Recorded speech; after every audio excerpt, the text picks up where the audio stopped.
Hi everyone and welcome. Today I'm going to demonstrate the duck handstand and show you some exercises that you can do in order to get your duck handstand. Now, what is the duck handstand? It's also called as a half handstand, like a transitional pose that we use in yoga. And it can be used when you want to go from downward facing dog to the front of the mat, when you want to do jump throughs like you do in Ashtanga and such. So the duck handstand is actually quite beneficial when you're first learning how to handstand because it requires less strength and than the full handstand. So it's actually a good tool to have when you're learning your handstand. It's also, some people find it easier to first get into a handstand by entering by the duck. So let me just demonstrate what it is first, and then I'll show you exercises that you can do in order to build strength and find balance in your duck handstand. All right, so in order to get to a duck handstand, come into like this tabletop position. Make sure that your hands are shoulder width apart. And now come into like a shortened downward facing dog. Walk your legs in. Now it's really important to have a good foundation, because without the foundation, take your time to set up your foundation, because if you don't do that, then you're setting yourself up for failure. So as much as possible, spend some time to set up the handstand before you try to jump in. So your hands are about shoulder width apart. Now press your hands into the mat, wrap your triceps. So the eyes of the elbows are kind of facing towards each other, almost towards the front of the mat. And then slight jump and find your balance and bring your thighs into your body as much as possible, pushing the mat away. Eventually, you'll be able to go up, come back down slowly. So that was the duck handstand. Now, like with any, it takes a lot of patience, a lot of time, a lot of dedication, a lot of effort.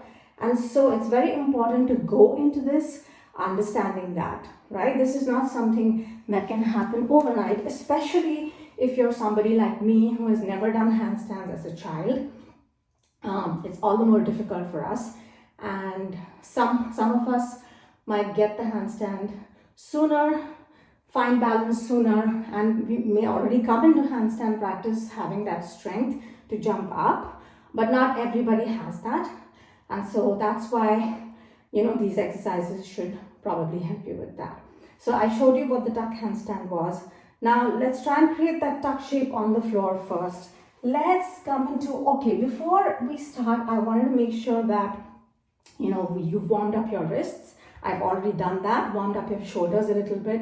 I've already done that as well. So it's very important. We spend a lot of time on our hands when we're doing handstands. I'm a little bit out of breath just from that one jump because it's a good cardio workout. So yeah, we spend a lot of time on the hands. It's really important to condition the wrists and the hands when you do any kind of weight bearing, especially if you have a handstand practice. So make sure that you're fully warmed up before you start this practice session. Come into like a child's pose with the toes touching each other. And notice how this is kind of like a tuck shape, but this is a tuck on the floor. So your thighs are really close to your body. Suck the belly in. And take 5 deep breaths here.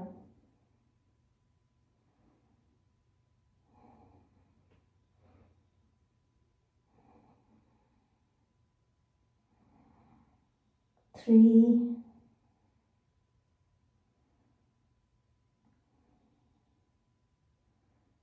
2.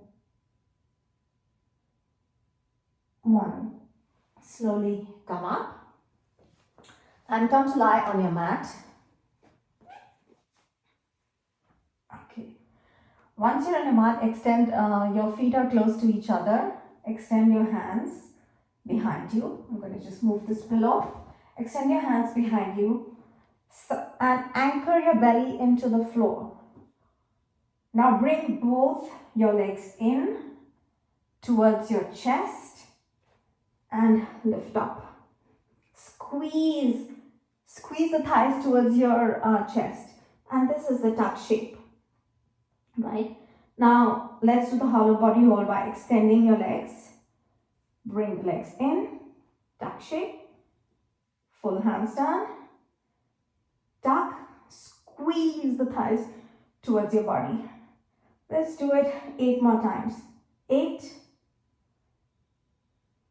7, 6, 5, 4, 3, 2,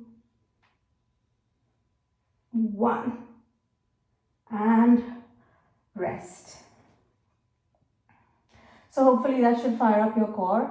It also gives you the action that you would take to go from tuck handstand to a full handstand. And hollow body holds are very effective for when you're learning how to handstand. It's a good drill to keep working on consistently. That will help you with getting your handstands. All right, let's do some strengthening exercises to strengthen our shoulders and our upper arms, the forearms, because this is what's going to hold you when you're upside down. Come into plank pose and let's hold our plank. Suck the belly in, so belly in towards the spine. Make sure that you protract your shoulders and your gaze is towards the fingers, so slightly forward. And let's hold this for 10, 9, 8, 7, 6, 5, 4, 3, 2, 1.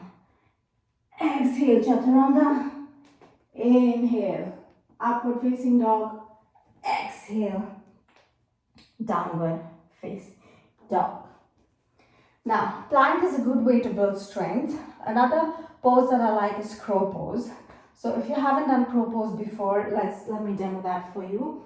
So your hands are again shoulder width apart from each other.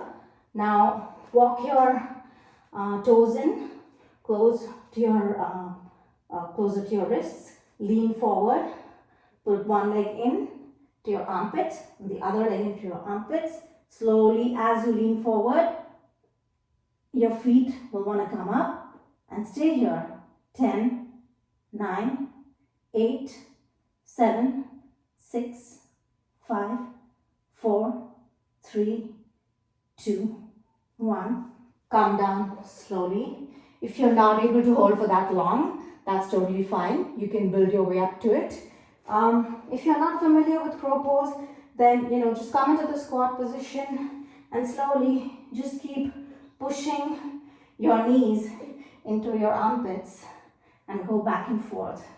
And then maybe take one leg up, maybe take the other leg up, one leg up, other leg up, and slowly someday you'll be able to lift them both up. So crow pose is another strengthening pose that you can work on in order to build strength in your shoulders and your forearms. What's another thing that we can do? Now let's work on the jumping action. So we're going to do a couple of frog jumps. So come into this like downward dog position and now bend your knees and hop and back, and let's do this 10 times. So 2, 3. Try to lift your hips up as you come forward and as you go back as much as possible, because that's the motion that we want to do when you want to find your tuck handstand. Alright, so we did I think 2 of those or 3 of those. So try and go as high as possible. Push down into your hands, right? Elevate through the shoulders and 4, 5, 6,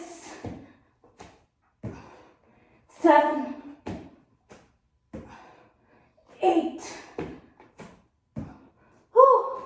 9, 10. Back. We'll get your heart rate up, but it's building the strength to sort of jump up into your, over your, and bring your hips over your shoulders. So that's what's very important when you're trying to find balance in your tuck. All right. So now here's the thing. There are two components to the tuck handstand. One is finding balance, and the other is finding the strength to actually bring your hips over your shoulders, right? When I first started doing handstands, I found it impossible to jump up, and that's many of us, most of us. We're not naturally strong people. We have to work on the strength aspect. And a lot of videos out there will actually tell you, oh yeah, jump into handstand. And I would follow along and try to jump and fail. I would collapse into my shoulders, right? And just couldn't understand, jump where, jump how. So here's something that I taught myself. In order to find that strength in the shoulders initially when you're first starting out, and you can do this for as long as you like till you find that your shoulders are strong enough to bear the weight. So I would take a pillow, put it against a wall, and then bring my hands about a hand distance away from the pillow, and then try and jump into a tuck position by pushing my head into the pillow. Now you can do this without a pillow too, but it's much more, it feels much nicer when the head is cushioned against a pillow as opposed to a hard wall. So that's why I totally recommend using a pillow, right? This will give you that extra support, kind of like a tripod headstand upside down against the wall. So, when you're doing a headstand, you can find balance more easily because you have a larger surface area that you're balancing on. So that's the same concept here. So actually I said the hands would be further away, but actually it should be maybe just right by the edge of the pillow. So then bring your feet in, walk your feet in, push your head into the cushion, and then now you can jump up. Now when you're first starting, this is what it's going to look like. You still may not have the strength to go up and hit and touch the wall. So the goal is to have your feet touch the wall, right? And it may take a couple of tries. Keep at it. Eventually your body will build the strength and the muscle memory to go up and touch the wall. So let's see how that is. So now I jump and hit. Now once you're here, you can pull back and try and bring your feet in. I'm still pressing my head against the wall, creating that nice tuck shape. And come back. Pull it in. Come down slowly. So do that at least 10 times a day.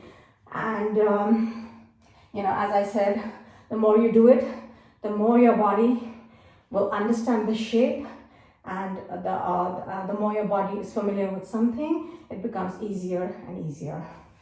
So let's try that again. Let's do it 10 times. Go up, 1, and down, 2, and down, and 3, and down, and 4, and down, 5, down, 6, down, 7. Now between each jump, you can either come right back down or you can work on balance as well. How do you work on balance? Go up and slowly pull your feet away. Push into the floor. If you can, try and bring your head off of the cushion and down. So I think we did that 8 times. This is exhausting work. You guys, I'm already out of breath. And 1, 8, and 9,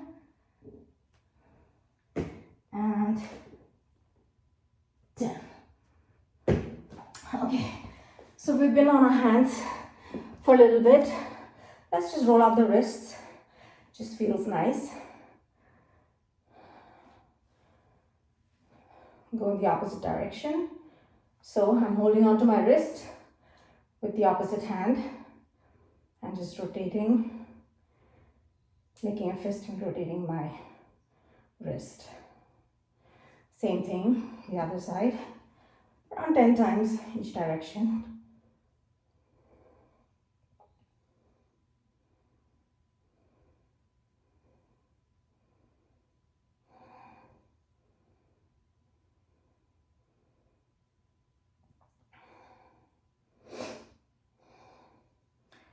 Okay, so this is how you would build up the strength to bring your hips over your shoulders. So in order to find that stacked handstand. Now a lot of us have the strength to go halfway, right? So we can do this, but many of us don't have the strength to go from that halfway point all the way up. So another way you can practice that is by taking a chair. Okay, imagine this is the seat of your chair. You can go up to the chair and then jump from the chair. So that will save you some energy from jumping from the floor to halfway mark, and then you focus on jumping from here to the top of your shoulders. Okay, I don't have a chair with me right now, so I won't be able to demonstrate that, but that's the idea. So that's something that you can work on as well. Now, what's another thing I wanted to share with you? All right, so assuming now you have built up the strength, and you will know when your body is ready to get rid of the pillow, you will know that. No one can decide that for you, when is the right time for you to get rid of the pillow. You will know that you're feeling that your body is getting stronger, and you can always try without the pillow and without the cushion. And then when if you're able to do it without the cushion, great, right? That means you've gotten stronger. But if not, continue using the cushion for as long as you need to. So now let's assume that you don't want this cushion.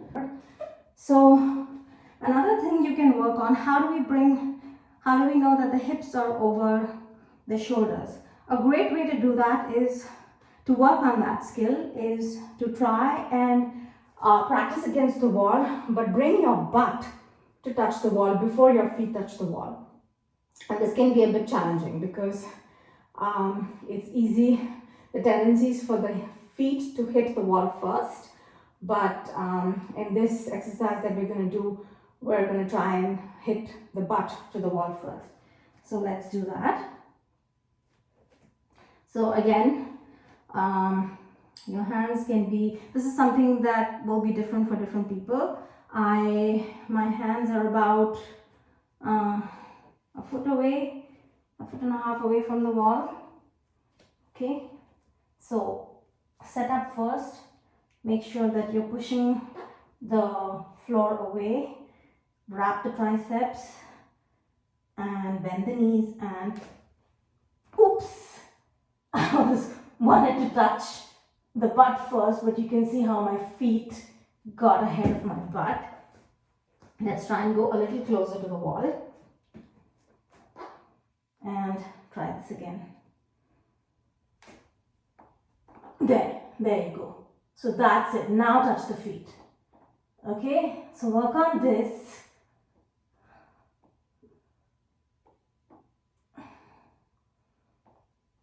A few times.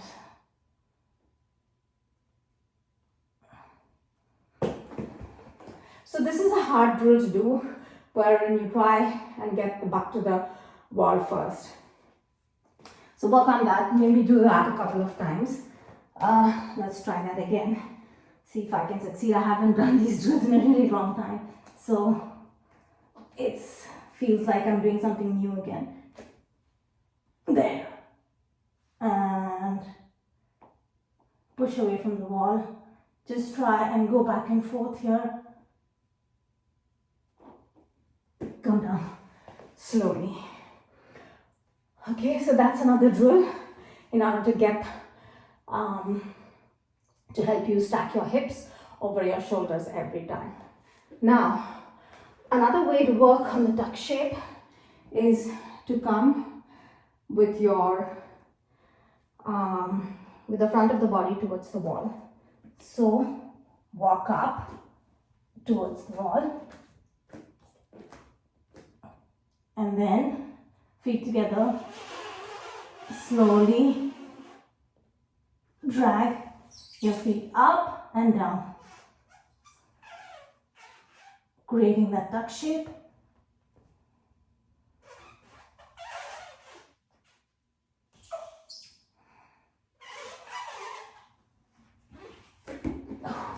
Oh, that was intense. So getting that close tuck is also something that can be hard for a lot of people. And you know, a tuck handstand might look different in different people, depending upon the flexibility, depending upon your compression ability, etc. So this is a good drill to work on that shape and trying to squeeze those thighs into the upper body as much as possible.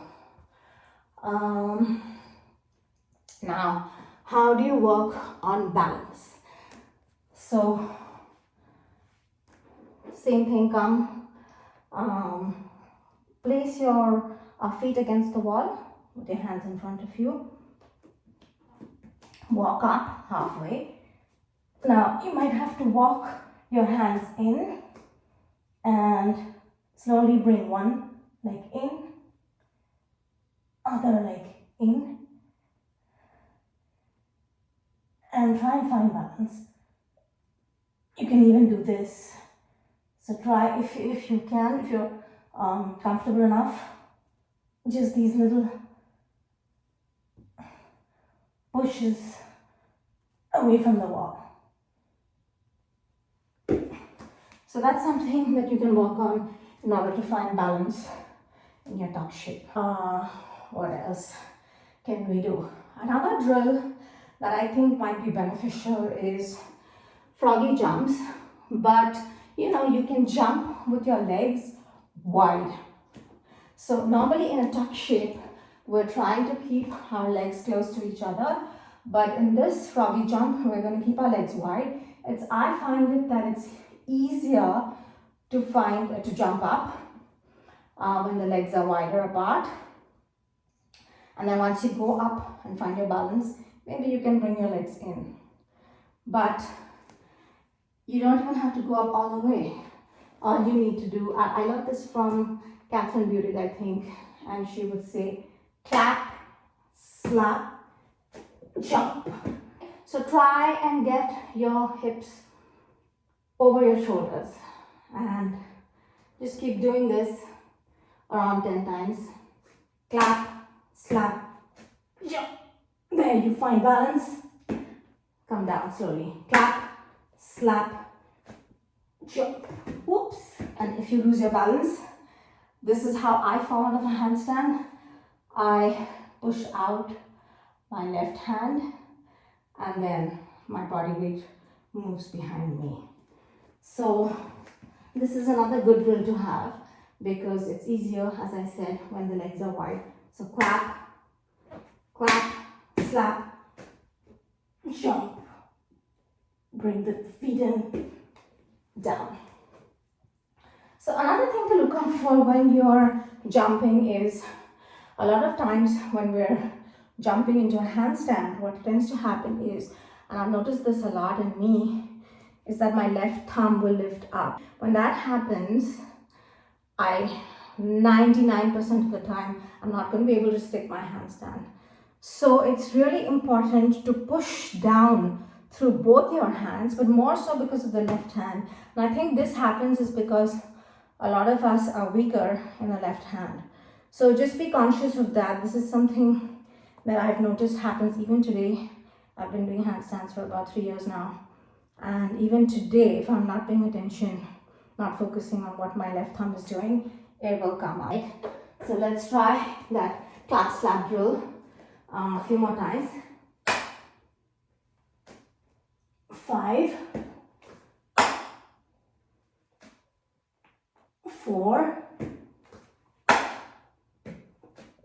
3, 2. It's okay if you lose balance. It's just part of the game.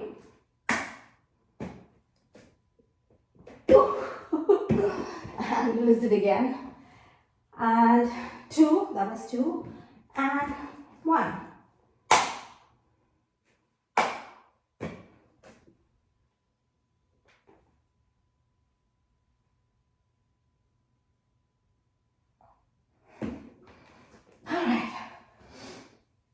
So, just roll out the wrists. After a set of handstand drills or prep work, I like to just, show my wrists some love and just bring the fingers towards your knees. In a tabletop position, just go back and forth. That feels nice in the wrist as well.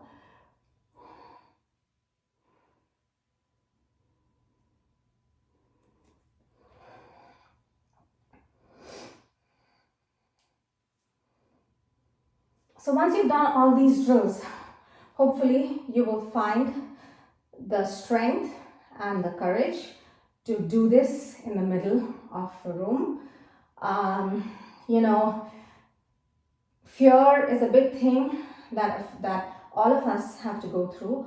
I think the biggest fear is that of falling. If you know how to fall out of a handstand, then that's 90% of your work. So what I showed you earlier, different people have different ways of falling out of handstands. This is the way I find most effective, and that works for me all the time. If you're really when you're first beginning to practice, you can also have some sort of cushioning in front of you so that in case you do collapse onto your head or something, that is going to soften the impact a lot. All right. But I think I made the biggest progress when I taught myself how to fall out of a handstand. And even that, I taught myself how to do it against the wall because it was just too scary to do it in the middle to teach yourself how to fall out of a handstand in the middle of a room. The two or three times when I did it, I fell very badly. Luckily, I didn't hurt myself, but it wasn't pretty. And, that you don't want to be in that fight or flight mode, which is super scary. So there you have it. I've shown you a couple of tricks and that you can use in order to try and find your tuck handstand. And keep practicing. Let me know how it goes.